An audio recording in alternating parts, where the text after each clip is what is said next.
me in the overheads. You can hear me in the overheads? Yeah. Hello. There we go. That sonorous sound. Sonorous. In the workshop, we start off by letting people share a word. And sonorous was somebody's word. Today we decided this is the gesture for sonorous. Sonorous. Anyway, hi. Welcome to Blue Hour. Thank you so much for being here. We want to start with a land and labor acknowledgement this evening, as we always do.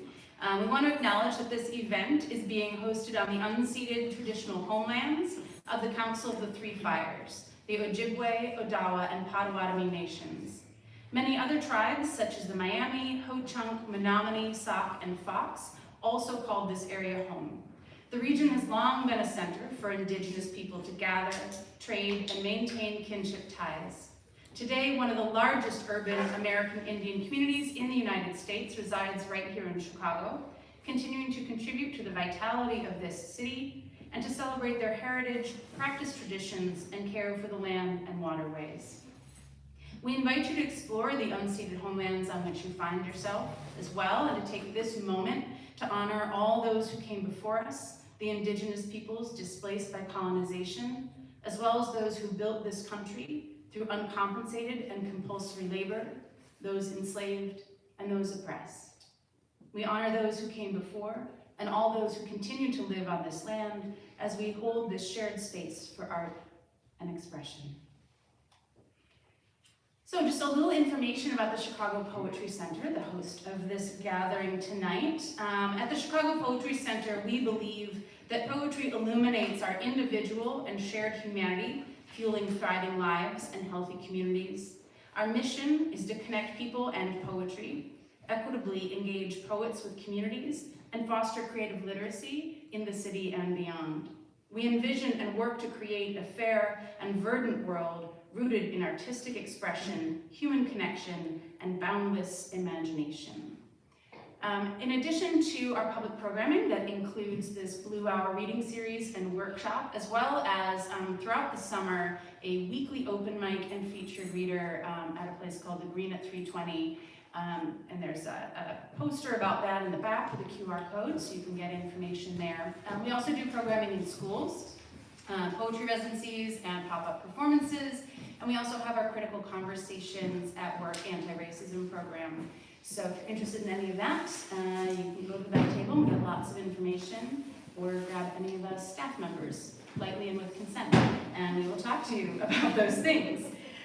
Okay, so this is Blue Hour. This happens the third Wednesday of every month, except for next month, and except for August, because we need a break, and also because in July we will have our big poetry party. So mark your calendars. Thank you for that woo, whoever wooed. July 14th, it's a Friday night, and we're going to have a showcase of some of our amazing poets in residence. We will have a fantastic headlining feature, DVD, and then it's going to be a dance party. So, yes. Those of you who are here for our annual fundraiser, No Love for Love, can attest that this space becomes quite the jam and dance floor. It's so much cooler than what I just said. So sorry, I'm not the DJ. Quite the jam and dance floor. I was at a show last night at the Salt Shed, and I was definitely the only gray hair in that place, but it was amazing. So I lost coolness somehow. It was extracted from me by 22-year-olds wearing clothes that I wore in the 90s. Okay, what else? We're gonna do an open mic. I'm gonna stop talking and we're gonna do an open mic. And then we will have our two amazing featured readers. I'm gonna draw names from this durian looking thing. If your name is called, please plan to read one poem or 3 minutes, whichever comes first. So that means one poem of 3 minutes or less, or 3 minutes of your epic Norwegian Viking saga, you know? Just don't need more than 3 minutes because we gotta go home at some point. All right, let's see. Who's gonna read first? Thomas Holton.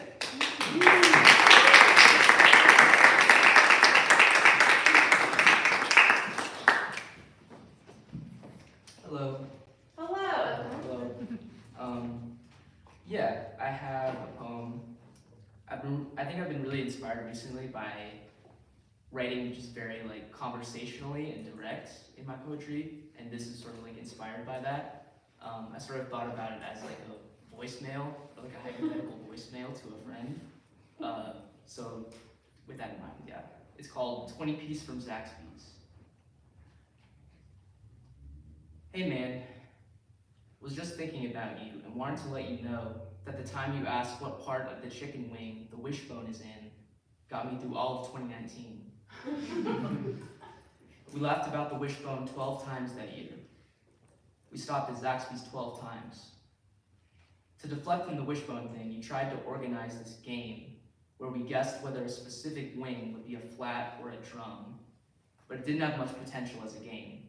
But we loved seeing your face light up explaining the rules, so it was all right. 12 wings. There were 6 of us, so it fit. In a car built for 4, we made it work. As long as the car wasn't moving. As long as everything stuck to everything, and our breaths filled what space was left. You admitted that the drum flat guessing game could never replace the wishbone thing, but that it might catch up if we kept at it. Maybe not in our lifetimes, though, and we laughed at the concept of time. Your friend's friend, whose name I forget, was sitting on my lap and offered me a hit. And I don't smoke like that, but will do anything to get to the heart of the moment. Plus, I felt safe with him and felt like we were peeling back layers I hadn't known were layers. Layers I thought were me. Me became dry skin, a natural shedding. Our new flesh wasn't fit for sunlight, but the sun was on the other side of the world. I was sure we'd be reduced to children by the time we saw it again, which would have at least helped with the lack of space in the car. Anyway, I don't remember the rest of that year, but for those 12 nights, Florida was the humid, beautiful South, and we were at the kids' table on our second and third plates, our own Thanksgiving. I tacked the phrase, and a half, onto my age, and thought of changing my favorite color, because it's the details that keep you alive. Yes, Florida was a safe place once, and just let me know if you ever want to sell the car.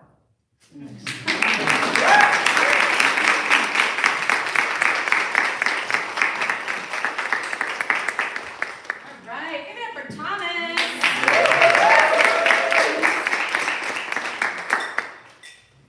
Thomas gets bonus points because he was also at the workshop. All right, Regina Bird.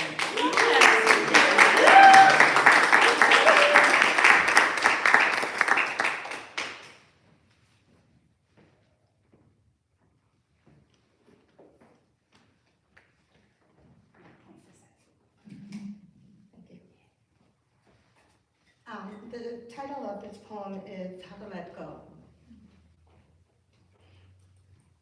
I'm going to make it big enough so I can read it.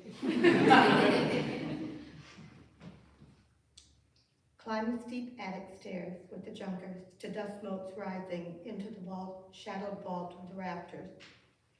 Don't search through the jumble yet again.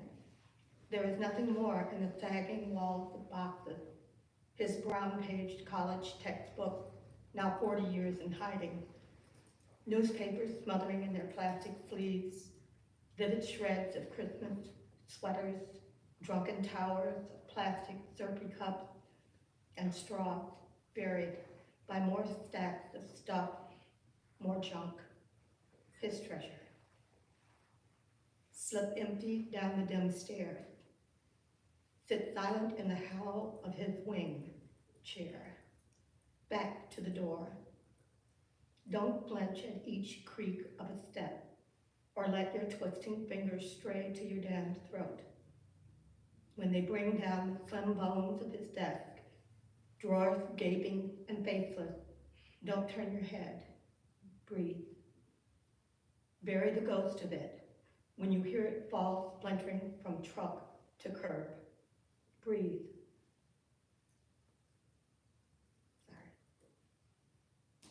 Press your head deep into the high-backed solace of his chair. Your hands on the familiar arm, and let go.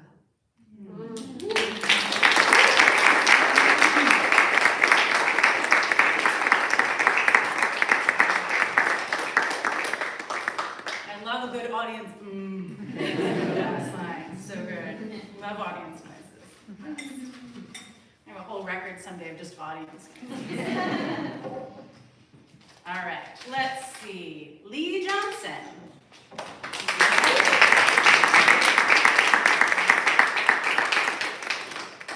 You have to keep applauding till they come back.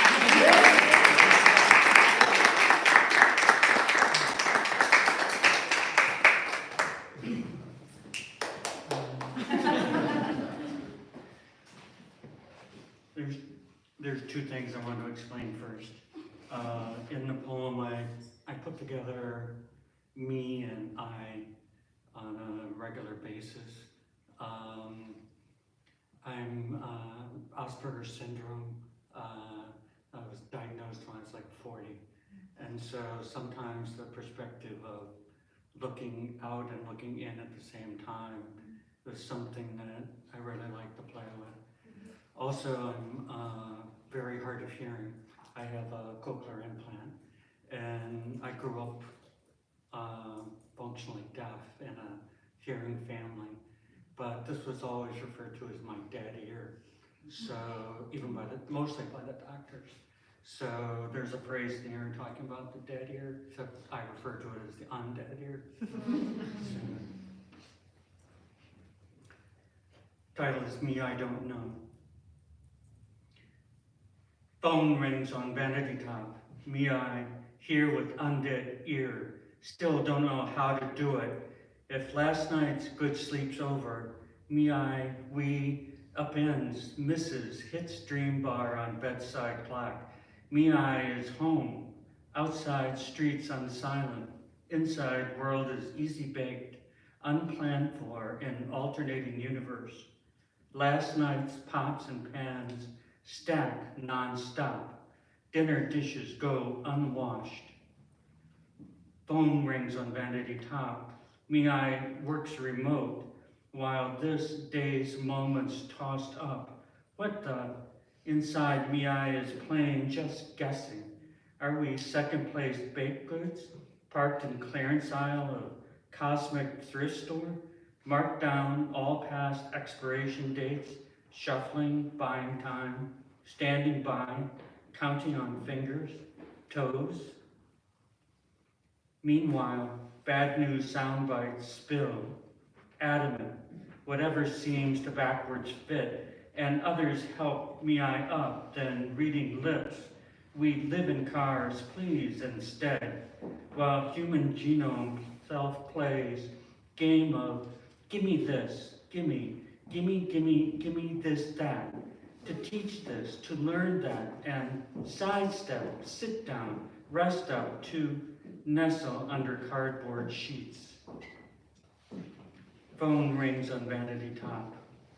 All bow wow furious, but we us need to listen, look, to know how to get, go, glad, gently handed down to earthly earth.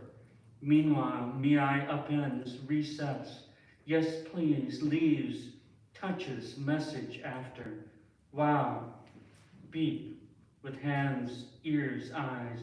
Me, I still don't know how to do it, but wakes up every day, expiration date included.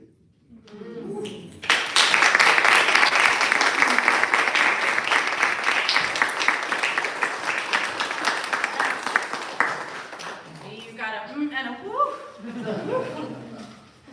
What? All right. Too much more. Sophia Feller.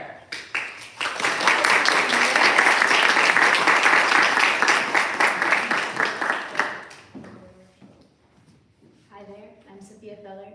This is my first reading. Woo!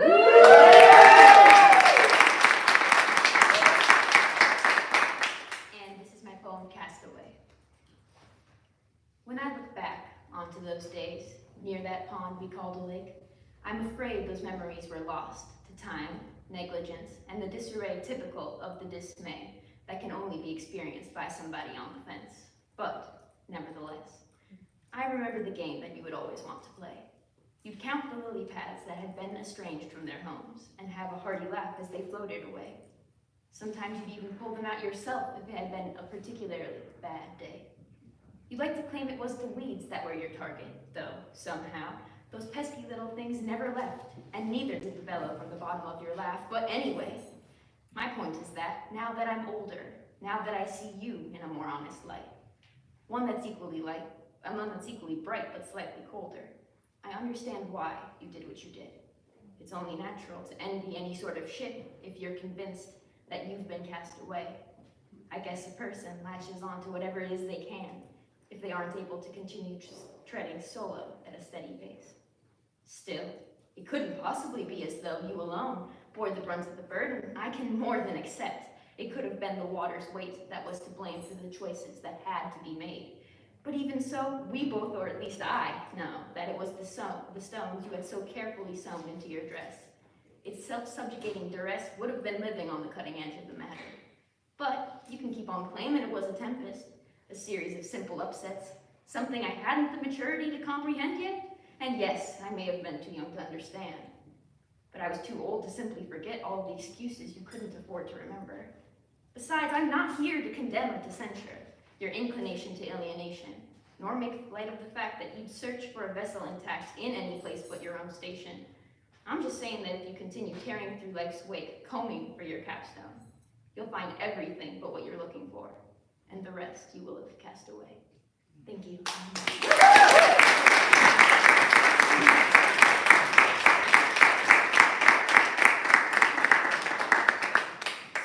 Keeping our accidental tradition at Blue Hour of always having somebody read who has never read on an open mic before. So, all right, this will be the last reader in our open mic. We will move on to our features. Nervous. Who's it going to be? L. Smith.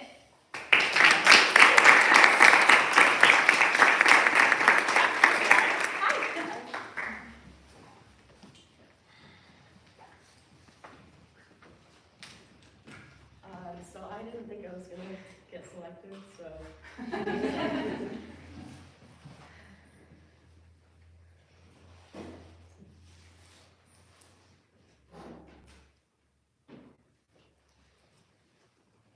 Okay. So this poem is about, I was just like thinking about my heritage as somebody who's from rural America, which specifically rural Iowa, which I feel like is, I feel like there's kind of a big division in the country between like rural areas and everywhere else. And I was just kind of thinking about the place that I came from.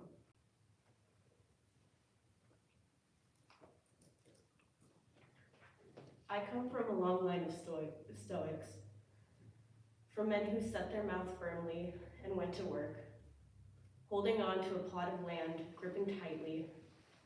They tried to make a living by tearing into the earth. They raised cattle and chickens and whatever else would grow, hoping for something the rain and sun wouldn't destroy. They prayed for salvation and continued to work until their hands cracked and bled, until their fields grew ripe and their families didn't have to be hungry anymore. This is the birthplace of rural America, and this is my inheritance. Miles of land and a refusal to speak, to voice the feelings we could live without. I take after my father and grandfather and great-grandmother, the way they stored the trauma inside and moved on. And now that I've left behind the fields, forgotten the way the grasses move, the smell of raw earth and sun, I still grip my teeth against this. Life as a test of endurance, draw screwed shut in humility. Because I've learned how strong things survive under the harshest conditions.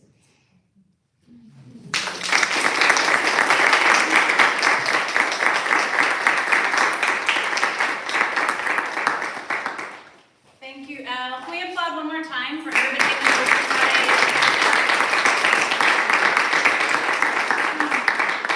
I love it so much. A quick note, as we we move into our featured readers, I want to encourage us all to deep self-care. So if you need to stand up and stretch, or use the restroom, which is just down the little hallway over there, or grab some water or whatever, feel free to do so. Maybe wait till like between a poem and a poem or something like that. When applause is happening, that's a good moment to do that sort of thing. But yeah, take care of yourself. So I'm super excited about our two features tonight. I've said this before, I say this at so many of these, but I don't have like an excellent algorithm for how features get paired. A lot of it is like, who says yes to what dates, and how do the schedules work and all that, and it is unfailingly amazing and perfect. And I'm so excited about the collision of these two just genius poets. I was thinking earlier today about how their work diverges and connects, and I feel like when I read CM's work, I'm like, my brain blows open in two directions and then gets it's back together again by the end of it. And when I read Eugenia's work, it's like I'm on the floor, but I'm also on the ceiling at the same time, and then I condense into the middle. So you're welcome for that description of what's about to happen to you somatically for the next little bit of time. These are radical truth tellers. These are poets who are so deeply invested in the truth of the world and their experiences of the world. And if I talk more, I'm going to cry, so I'm just going to leave it at that. And we will go right into it. So first we get to hear from C.M. Burroughs. C.M. is Associate Professor of Creative Writing at Columbia College, Chicago. Get a woo for Columbia College? Yes. And author of The Vital System and Master Suffering, which was long listed for the National Book Award, Lambda Book Award, and the LA Times Book Award. Burroughs' poetry has appeared in journals and anthologies including Poetry, Plowshares, Kaveh Gathering Ground, and Best American Experimental Writing. Please applaud mightily for C.M. Burroughs.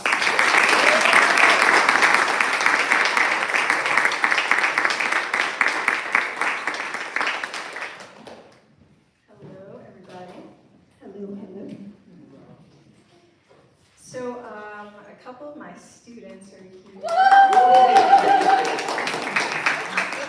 It's very cool. You look completely different. The hair is the only thing that's making me know. So, Leigh, a graduate student of mine, what seems like at least a handful of years ago now, and Jess, you were around, and tell me. Mondo, yes. How could I forget? Thank y'all for coming out. So y'all are getting the best of me today because I spent most of the day shopping for plants, repotting plants. What? And I'm a nap person. I take a nap every day, but I chose to keep moving all day. I said, if I stop moving, I'll nap. If I stop moving, I'll nap. And so I kept moving until I got here. And so you're getting the delicious, delirious fumes of someone who's not napped. But I'm gonna read from both my collections today, and feeling as good as I do now that the semester is over and I can just breathe and write. I was looking at the Master Suffering the other day, thinking about my set list, and it's all about grief. It's all about the loss of my sister. Back in 1998 from a rejected liver transplant. And I was thumbing through and I said, oh, I don't know about if I can read these. You have to be prepared, right? But I'm gonna do it. So here we go. This is from The Vital System, and it is a true story. Dear Incubator, at 6 months gestation, I am a fabrication born far too soon. My body, a stone in a steaming basket. I remember you, figureless, a black kaleidoscope. Turn, turn, the dangerous loom of you. patterns pressing upon me inside. Nothing luminous as my mother's womb. This second attempt at formation, a turn. The nurse slides her wedding band past my hand, beyond my elbow, and over my shoulder. I am 1 pound, 12 ounces, and already feminine, knowing nothing of it. I am trying to be clear. I was first fascinated but afraid of the shapes rise from the darkness and their growth toward me. I wailed under their weight. My eyes were shuttered by lids. My skin was translucent. Anyone could see me working. How can I ask you from inside the poem? What senses did I have so early, so unformed? I was tangled in tubes. They kept my heart pumping. They kept my lungs from collapsing. Food to the body, oxygen to the brain. You were everything and nothing. A surrogate, a packaging of half-made sensory detail, a past. I have scars on my belly in shapes of fish where sensors tore thin skin. What a tragedy to be powerless. And yet, I controlled the choreography of everyone around me, the check of vitals, arms through the arm ports, my parents' speech. Also, there were surgeons. I'm trying to tell you something important about after they opened you and took me out. I was infected, could command nothing of my legs for months. The surgeon's thin blade shining into nothing. Imagine the cuts, blood spread along the lip of each, spilling as my skin parts. Someone bringing cotton to catch it. Is it your fault? I don't know. I was in a state, I've explained. I don't know what you let in.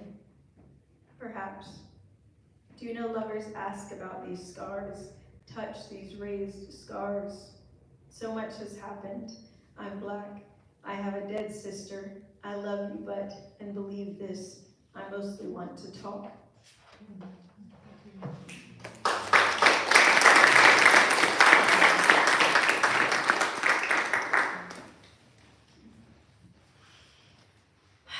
Here we go. All right, basic training for my father. I learned to clean house at age 10 under the instruction of a U.S. Marine. My father, teaching me that a job worth doing was a job worth doing well. Task-turned meditation, my introversion summoned space in redundant duties of house, ritual rescuing of counters under the day's crumb, esophageal kicks of the Hoover in hand, hypnotic polishing of torchieres, side tables, and talons from the hands and feet of mahogany chairs. Lastly, I could sit and survey my balancing song. It was gratifying. I could set my mind to changing a thing, and it would change.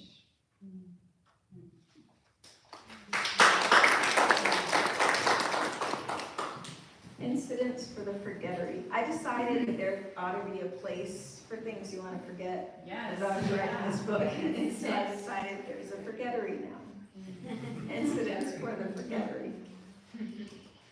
After I scour the kitchen to the alleys of the stove, wring and hang the wash, disappear the garbage, bleach the bath, perfect the bed, its strict corners, he says, it's nice to have another adult around, which resonates to the effect of, you are particular skin I want to assuage, as in, won't you stay with me forever? What I miss here is the objective hue of his voice, its inflection signifying the wonder he holds for a woman's functional use. I am welcome for my utility, how I might serve, my southern grace having grown me toward the necessity of a tool.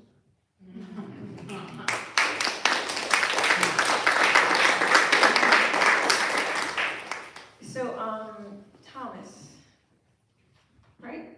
No, Thomas, where's Thomas? Baseball cap. I knew you had to be in the South in that poem because you mentioned Zaxby's, and the only place I know it exists is, at least in my case, Georgia.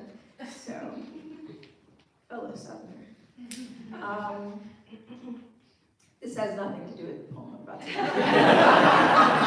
I just really like Zaxby's. Incidents for the Forgettery. There were things I could not alter. The functional disorder of my sister's body riddled by anonymous disease. My faith dwelled in doctors' muster and machinery. I shuddered what I did not know. I cleaned for her returns from Emory, Chicago Children's, and Johns Hopkins hospitals. I meditated on the dusting of wicker, its intentional racks, and arranged artful dolls just so that she might cross comfort, models of ease in her home. Is it any wonder I sank myself into duty? What else could be set right at the insistence of my hand? When bearing into my training, I could touch and turn matter into its most masterful self. My sister wasn't made of such seams.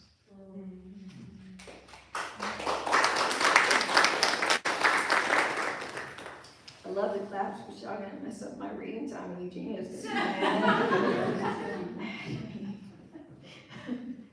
Dear liver. Now, I mentioned my sister rejected, a year after getting it, my sister rejected her liver transplant, which was fucking traumatic. One day she rejected it, a month later we took her off of life support. So I had to write to the liver in this book. Fucking liver. Dear liver, grant that you are part of the capsule of her. You are integral to the system of her and have one function, to clean, which you were made for, which was assigned to you at the beginning of time. What can be said that will help you to understand the values of your labor? So much depends upon the figure you cut in the bantam cage of her body, yourself dwarfing every other meat. You are the namer of things, fitful when not fair, and decide what to refine, deterge, and tender back to blood. I look to you without looking. I apologize, my poor inner eye.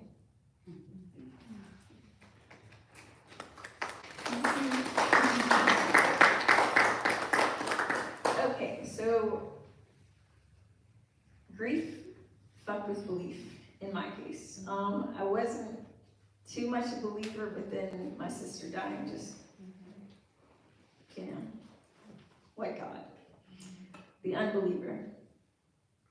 For the first time from my mouth, I say, pray for us. Assuming she gospels in a God and offering, I do too. Trundled syllable, I am a con, cowed by the brute strength belief takes, sight unseen. Grave bravery to count on invisible, untouchable myth. Pray for us from my most shallow pocket, knowing I need her faith to carry me. And who is it that trusts a whole body bears us out? Its largest hands marbling unbelievers under multilingual incantations.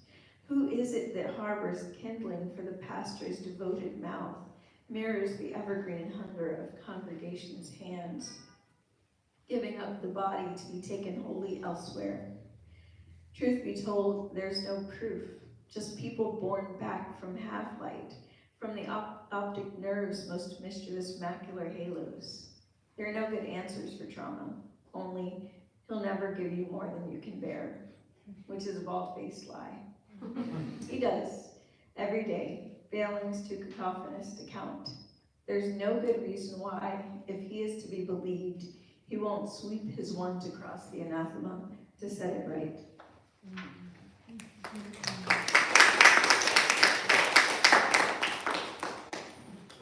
All right, so when I was writing this book, I decided, because I was writing poems that had conflict with religion, I would have conversations with friends who were believers, and then write a poem about those conversations and or interactions. So a couple of those here. God letter. Do I have to dress up or can I wear jeans? Dear Joaquin, casual Sunday is a plus. Can a woman be fully present in heels? Eugenia can. the shops, we saw the t-shirt that read "Blessed" across the front. I know you picked it up for me as a joke, but it made me pause. I think I am blessed in the way I understand people to mean it, having good fortune. But this is where faith messes with my clean concept, because practicing Christians don't believe blessings come out the clear blue sky. So here's God again, all up in the Kool-Aid. I'm dating myself, but I mean that he gets in the way of spiritual minimalism. He is at once contained and uncontainable, which intellectually is hard to understand. So being blessed must require that one acts in such a way that presses God to bestow blessings, which isn't the same thing as good fortune. But I want to believe that people are saying, you have such good fortune. I hope for good fortune too, because it means that no one is preaching at me like, you have good God. Father God, I hope you God for us too. Go with God, etc. Okay, this one took a long time to write. I have a friend who's Jehovah's Witness, and I often have lots of questions about her practices, and so I wrote a poem to her. God letter. Forgive me. I have been so very small-minded. Dear Sasha, I see you sketching Jehovah's unknowable hand, how he extends his perhaps palm in probable gesture, stitches figmented fingers from their natural sieve, and sweeps until this world is again elemental, such that the president doesn't matter, the assault on abortion rights doesn't matter, the negative impact of climate change, disparity of wealth and economic opportunity, child abuse, redlining, and systemic racism, gender bias, misogyny doesn't matter, minerals for new soil. By your hand, he sows the dead in amended Midwestern plains, seals tungsten mines, disappears nuclear clinker, commits full erasure. And you, what comes first? Food, water, shelter? Start small, smaller, plot the most basic of needs. Witnesses must have thought waiting for the beginning was the patient part. The anxiety of time enough to be chosen as good, as godly. But here you are reborn to the naked world, under strain of knowing what had been, deciding with throngs of worthy acolytes what's to come next.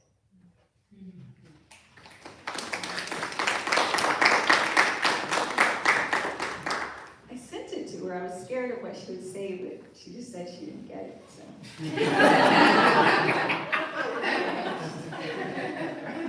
Thought she was going to say child abuse.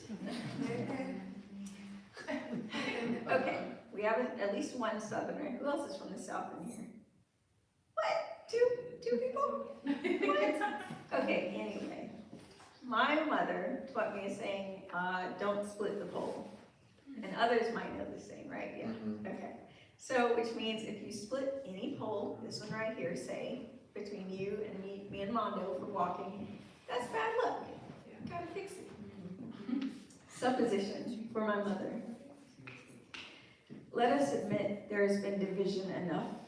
Our teeth, its simplest actors. Let us admit the past, our translucent bodies' betrayal, good natures, good windows.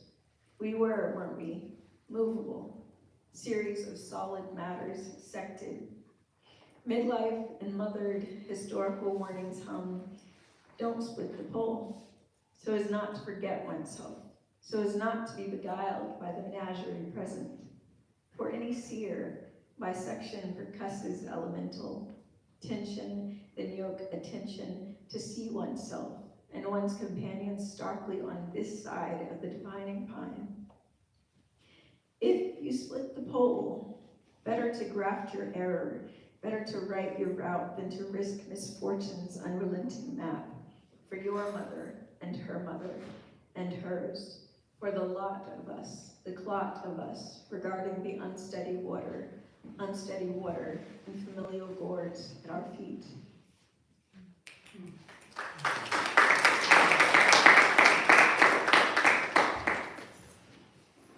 Okay, two more.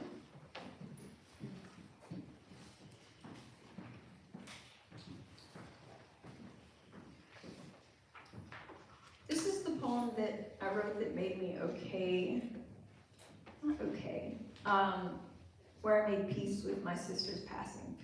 And I took my grief and ego out of it and was like, okay, what is this? Who is this really about? A young girl in the hooded attendant. You must have in your muscles your threshold of pain, said when the light, whole, or gracious hand appeared. Yes. First, looked behind you to the macrame of tubers, rigs, and your body's openings that were made openings through which slender metal mouths sucked or spewed all the black, the sterilized tears, the life and lifelessness of that place. Must have looked on all it amounted, surveyed the wilt, rot, measurable ravage, and looked away. What intelligent sickness. Rather, what is in front of you answers how the water and the wood bridge leading to the water signify a freedom only felt when going under. Count backward from 100, 100, 99, 98. It doesn't take what you think it takes to leave the body. What it requires is that you admit yourself, the bleak shelter of your body against the calm, 92, 91, of what impresses your optic nerve, yourself, woundless, and saturating that desire, further corrected colors.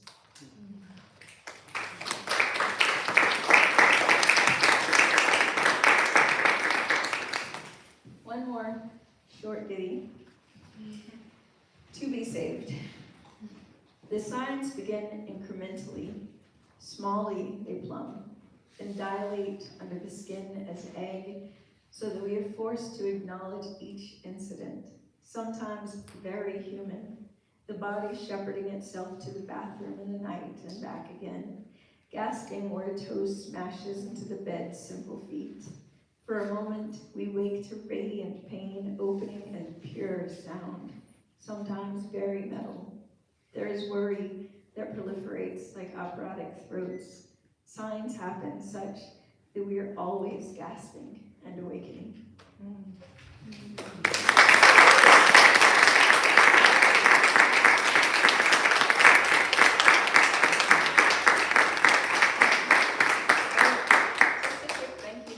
The Chicago Poetry Center, Poetry Foundation, etc. All the readers, Sophia, you poetry baby, and glad to read with Eugenia tonight.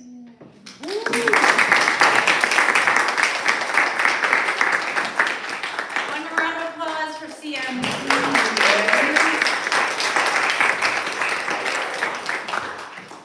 CM mentioned the Poetry Foundation. We do have copies of Poetry Magazine on the table in the back for free.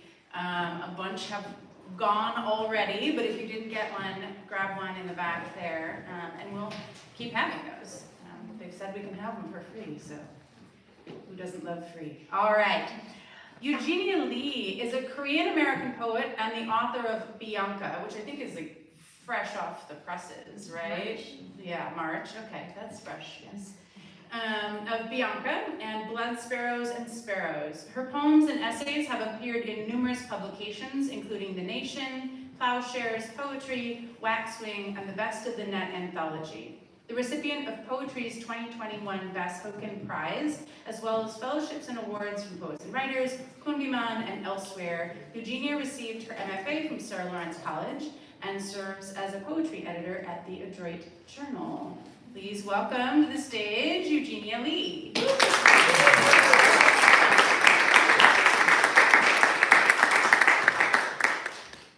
Hello, so great to be here.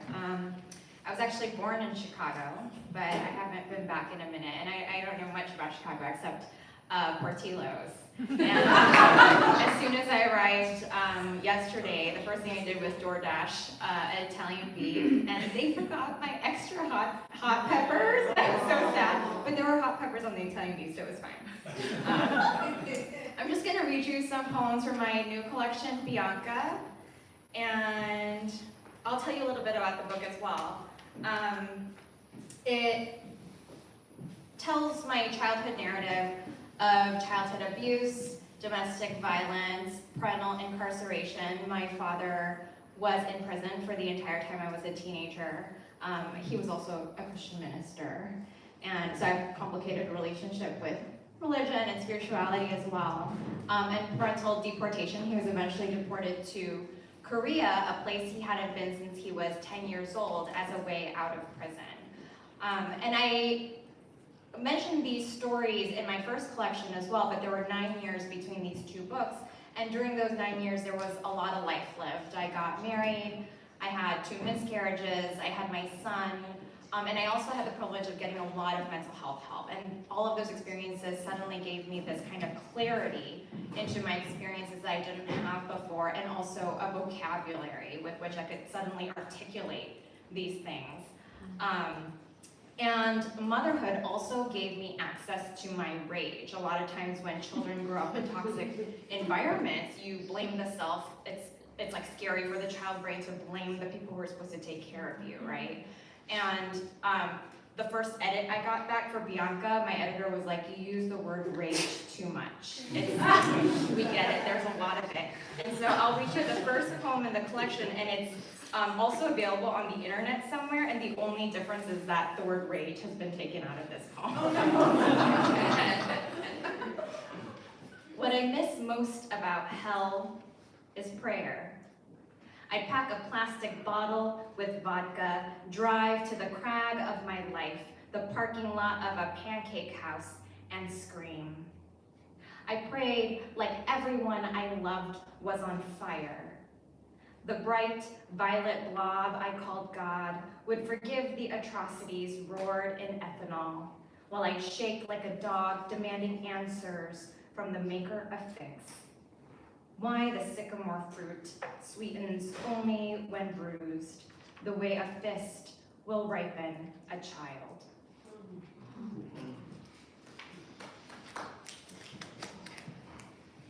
The first leaf. I thought I forgave you. Then I took root and became someone's mother, this unending dread, ever checking for his breath. I have never wanted to be less like you than I do now, daily gauging the venom, how much of you blights my blood. When my baby wails, I ask whether I too could beat his body quiet. And when I choose to be a mother, choose to be tender to my child, a choice my mangled brain makes each day, my fury surges. The distance between him alive and him dead is how well I am. And I think about the woman in the news who poured water on her sleeping baby's face. And I think how for decades I was grateful you never killed me, how that was enough to make me think you loved me. I raged as a child, but never in the right direction. So when my therapist said that not killing me yet didn't mean not killing me ever, that if I had stayed, I would have died, I had to watch her get angry, to know to get angry.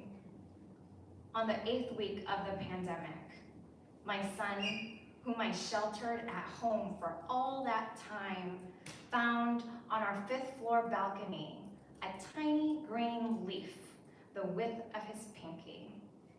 The last time we strolled outside, the city was frigid, frost everywhere we looked, and Dad, let me tell you, the leaf stunned us both.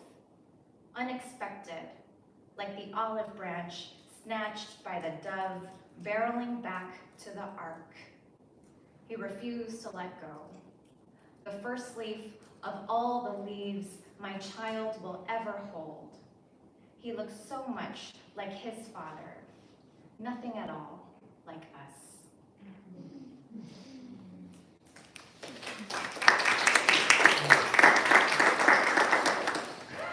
The title of this next poem is Glossolalia, and if you don't know that word, it's a term for the Pentecostal practice of speaking in tongues and having the Holy Spirit pray through you. and that is not what the poem is about, but that's the title of the poem. Glossolalia. My baby brandishes a wooden knife My baby brandishes a wooden knife meant to have a wooden shallot as he hollers his newest word, knife. Look at my son flashing his dagger, jamming it into plush animals. Knife, knife, look at him, oblivious to the weapons littering his lineage, or, God forbid, possessed by them. Can the babies planted in the dirt of our bodies absorb the torments buried there? My gentle, watchful child wants all the knives, but some days, everywhere, blue. The bear blue, the bells blue, the car, the cup, the light. I marvel at my son who marvels at the sky, blue, blue, no matter how gray the bully of clouds. And this is all I want. Look at my son laughing at the rain. Look how he prods the window with his knife, insisting we cut up the storm, demanding the blue back into view.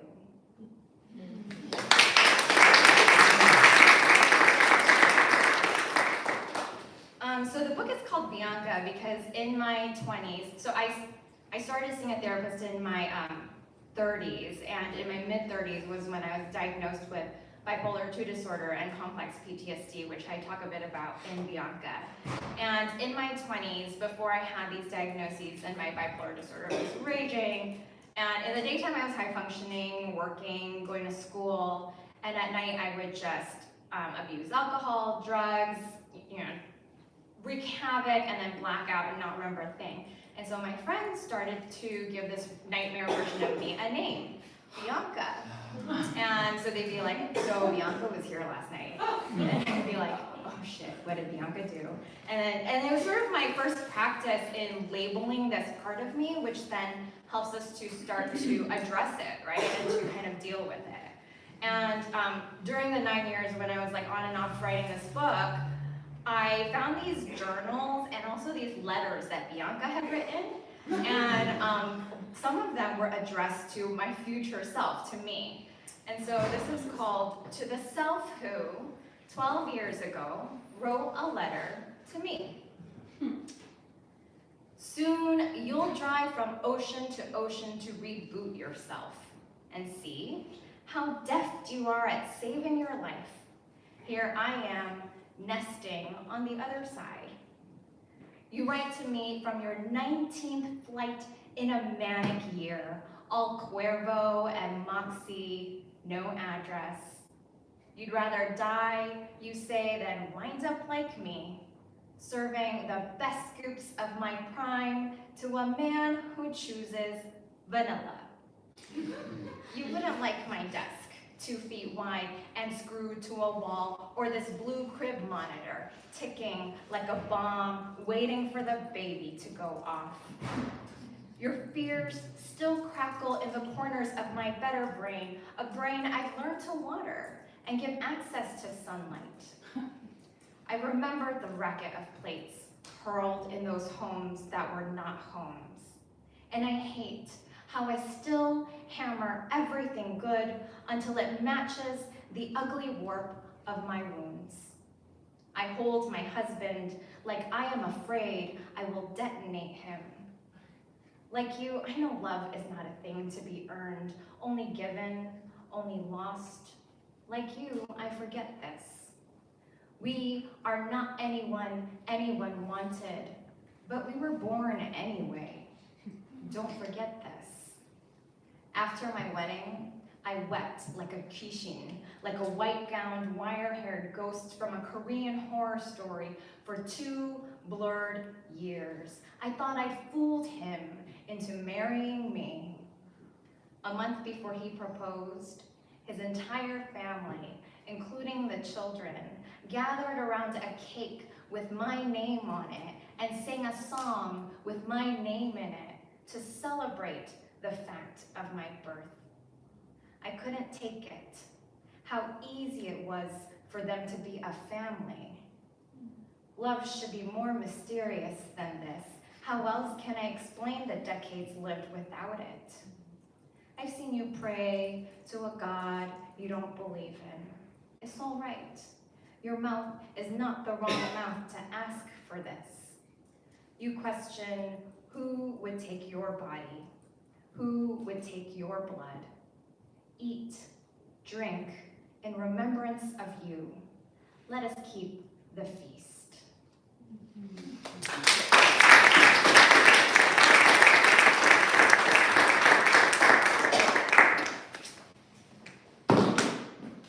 One year after, my dying father and I stopped speaking to each other again.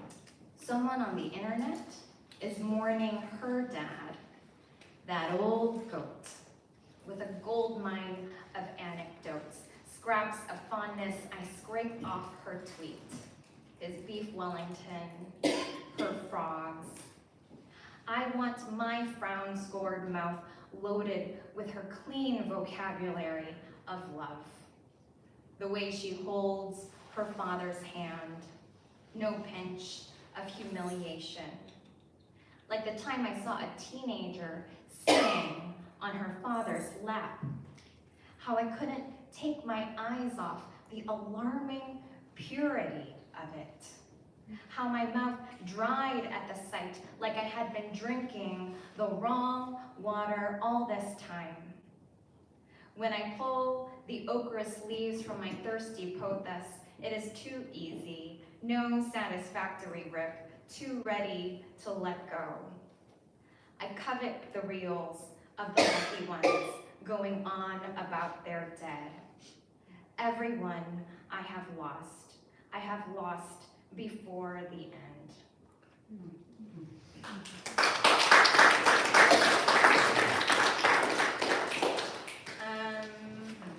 I'm just gonna read one more poem. So during the 9 years between these books, there was also a 3-year period where I was very depressed. I wasn't writing, I wasn't reading. I, in my 30s, read all of Harry Potter for the first time during that time, and now Harry Potter's problematic. And so I'm very sad about that. But and I also cut myself off from my writing community. I think I felt like I really lost the poet version of myself. And so I did what any poet would do. I subscribed to the Scientific American. I was like, I need some material. And I got 2 poems out of it. And so this is one of them. And this will be my last one. How the dung beetle finds its way home. The Milky Way's glinting ribbon helps the dung beetle roll his good ball of shit back to the ones he loves. But blind him to the sky with as little as a hat, and he will swerve like a drunk who, if he makes it home alive, might find the family soured with waiting, gone. Drawers cleared, beds cold, even the watercolor arc of giraffes and raptors pulled from the face of the fridge. See, I want to tell my missing father, it's a metaphor so simple, it's almost not worth writing down. Even beetles need the stars to nudge them back to where they need to be, when they need to be there, toward their little ones, gummy grins, ever pardoning the grisliest parent. I am 34 with a son. The day my mother tells me she enrolled in a 4-day seminar about how to be a good mom. A little late, I know. Once, in a rage, I left my husband and our sleeping child. Where did you go? Friends ask when I tell the story. I wish I had a grander plan. I wish I'd stood on the roof of our building and, empowered by that single Brooklyn star, I ripped up the book of my parents' sins. Or I wish I could tell someone the truth, that I fear I am the kind of woman who could leave the one good family God had the gall to give her. Really, I sat on the stairwell leading up to the roof and wept until a large bug threatened my life, at which point I recalled the dung beetles, stopped blaming my parents, and thanking the metaphorical stars, I rolled up my pile of shit and trudged back home.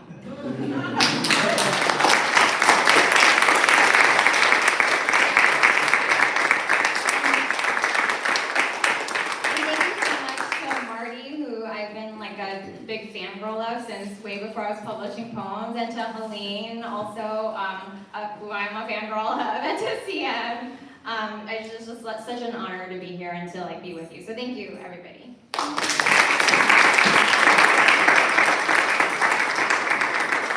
Big closing round of applause for Eugenia.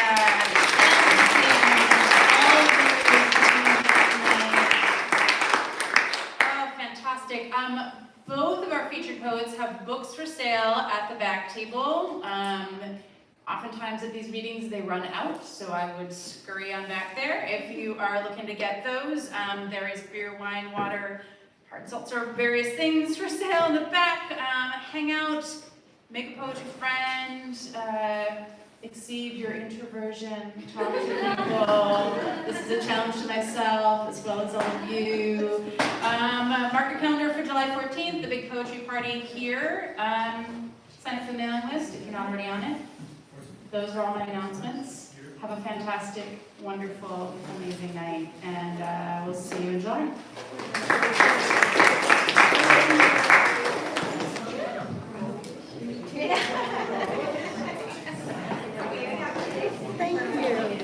Thank you.